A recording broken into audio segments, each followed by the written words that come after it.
Yeah, AJ Mahara here. Here's two pups. Two pups right here. Grace, it's her birthday today. She's a year old. And Dante is going on about 4.5 months old. There they are. Silly, silly doggies. Yes, beautiful puppies. Okay, Grace, thank you. Anyways, that's Grace and Dante, who may or may not leave me alone for this video now. Okay. Happy birthday, Grace. Happy birthday. Yes, it's your birthday. Oh, they're just getting more excited. Off you go now. Or settle down. Okay, because there is a reason I'm here. Besides, here's my dogs. 2 of them anyways. I still have my Roddy Toby, and God bless the late Jake. So, a comment response here. Person left a comment on the video I did. Borderline duplicitous, in quotes, apologies, unquote, sorta, quote, sorry, unquote. Interesting, because this commenter says, quote, I'm sorry, unquote, is a declaration of intent. With a person with BPD or NPD or, in cluster B in general, you actually think that any kind of I'm sorry is any declaration of any intent whatsoever? Because so tragically, so often, it has nothing to do with the intent of any declaration of anything. It's often absolutely a BPD apology, not real apology, just like narcissist, the non-apology apology. It's not a declaration of any kind of intent whatsoever. They're just trying to manipulate, get their own way, and get you to sort of like, just, hey, everything's fine, what's your problem? And be the way that you would be to them if they hadn't just picked a fight with you, pushed you away, accused you of something, treated you horribly. And the commenter continues, changed behavior is the actual apology. Well, that's well said. The only thing is, in relationships with people that really aren't in significant efficacious treatment for borderline personality disorder, even some changed behavior doesn't really go that far to the fundamental healing and the massive change that the people with BPD need, which starts off with, in therapy, the good enough relationship in therapy, the good relationship in therapy, hopefully they'll find. Well, that's where it starts off with them trying to create significant change. Because I don't think saying that change behavior is the actual apology, it needs to be significant change across the board, and they need to know who they are to make all of those changes going forward. And then, but the commenter says, cluster Bs never change. They just get better at the BS. Many of them, yes. Whether they have BPD or NPD. And by the way, borderline personality disorder is not ipso facto narcissistic personality disorder. But the point is, the prognosis for people that will seek treatment with borderline personality disorder in the most efficacious modalities, which I would suggest are transference-focused psychotherapy, object relations therapy, potentially mentalized-based treatment, psychodynamic modalities. And DBT can help immensely in the beginning of people's journey in therapy with BPD, but DBT is not a recovery modality.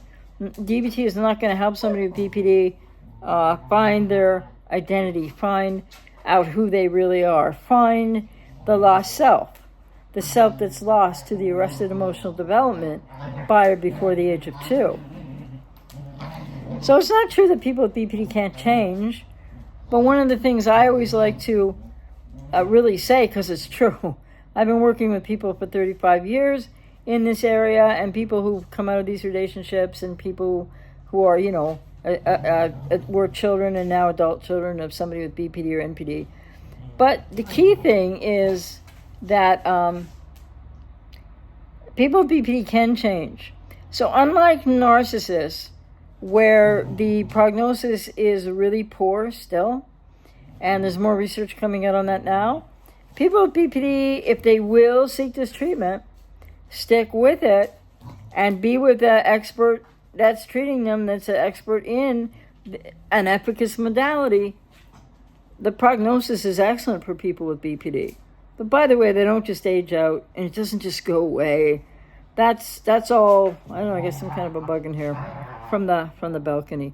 But that's all silly stuff, tragic stuff that people are trying to park false hope on top of. So I just like to put that in there to remind people that people with BPD, remission doesn't mean the relationship ready. Remission is highly controversial, actually, and they're not going to just age out. So, and if they could just age out, like, they wouldn't be relationship ready at all. So the person says, that I'm sorry is a declaration of intent. Not really. But that the real apology would be changed behavior. And then they go on to say, but cluster Bs never change. Well, people with BPD have a much better prognosis, and they can really heal and change. But so many of them aren't going to treatment, and so many of them aren't on that path, and that's why people can't keep investing in the relationships with people who either haven't been diagnosed yet, have all the patterns, and are untreated, or people that are diagnosed and are untreated. My dogs are getting into all kinds of stuff here. Commenter continues, my ex-narc BPD cluster B disaster. Well, again, somebody fueling together narcissists and borderlines, which can sometimes have accuracy, but is not always the case. But they said my ex-narc BPD cluster B disaster was a true emotional con artist. Well, I'm sorry to hear that, because they're not all the same. Doesn't mean that they're better relationship material or relationship capable, though. And the commenter said, I'm just glad I escaped without marriage and a biological kid. I do miss her children. We all had tons of fun. But I will never do the single mother thing again. I hear you and I understand this, but what you're about to go on to say isn't true about single mothers at all. Maybe more so, there's patterns with single mothers with BPD or something, but not true about women who are healthier and are single mothers. But the commenter goes on to say, they won't do the single mother thing again. They aren't looking for love. They're looking for help. Not all of them, but if they have BPD, probably more highly likely than not. And tack on the avoidant behavior and conditional love patterns. It's not really what it is, but it's how you're describing it. It's the inability to relate to others. It's the inability for them to know the difference between self and other. And they don't have an identity through which to actually live. So they seek to live through you and through your identity. And it doesn't work. And that's unconscious on their part.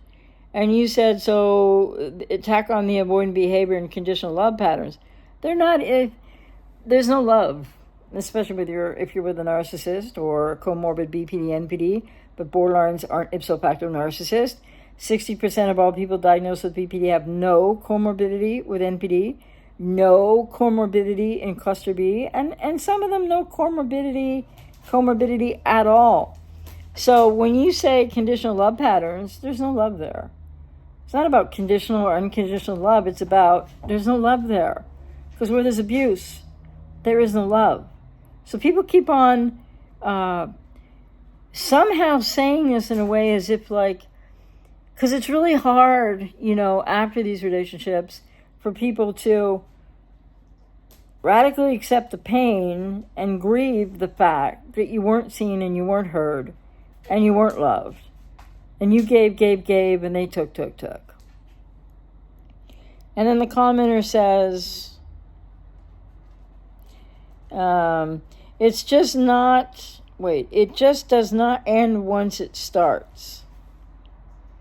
The hardest part was accepting she was a complete fake and phony who is a snake. Well, it just doesn't end once it starts. Yes, it can end once it starts. And I'm out here to work with anybody who resonates with me, who wants to take this healing journey so that what started, what hurt, what confused, what got you trauma bonded. I mean, people with codependency have their own aspect of the trauma bond, etc. But yeah, it definitely, it can end after it starts. And it might really help people to make sure that they, that they take their own healing recovery journey so that you're not sort of parking it. You're going to be the one that might miss out on someone wonderful if you're going to park that all single mothers are the same, and that healthier single mothers are the same as borderline single mothers, because not all single mothers are looking for help at all. Many of them are very healthy, very independent, have jobs, are taking care of their children just fine. And when they meet a man, they want to meet a man for all the right reasons. Not just to find a father or another father or a better father for the children, and not just for help, etc. So you have to look at, why are you that jaded as to lump all women together that way? And it's understandable. You've been really hurt. But it just does not end once it starts. Well, it can, and it will, and it does when people seek to make sure that it does. But that involves breaking a trauma bond. It's not simple. It's not like a average, healthier relationship breakup. And so the hardest part was accepting she was a complete fake. Well, are they completely fake? It depends. They're not probably doing that on purpose. It's about their survival. But at the end of the day, yeah, it's too impactful negatively impactful. It's too painful. It's too hurtful. And there really isn't anybody real and authentic and capable of love that you're relating to. If you're relating to a person with NPD or BPD, or for the ones comorbidly both. And so you've got to accept she was a complete fake and phony. Yeah, well, you think she's a snake? Well, I don't know how that helps you. But again, you're still focusing on the ex, it sounds, maybe perhaps more than yourself, and it's really time to focus on you. And maybe you've watched enough BPD videos, etc.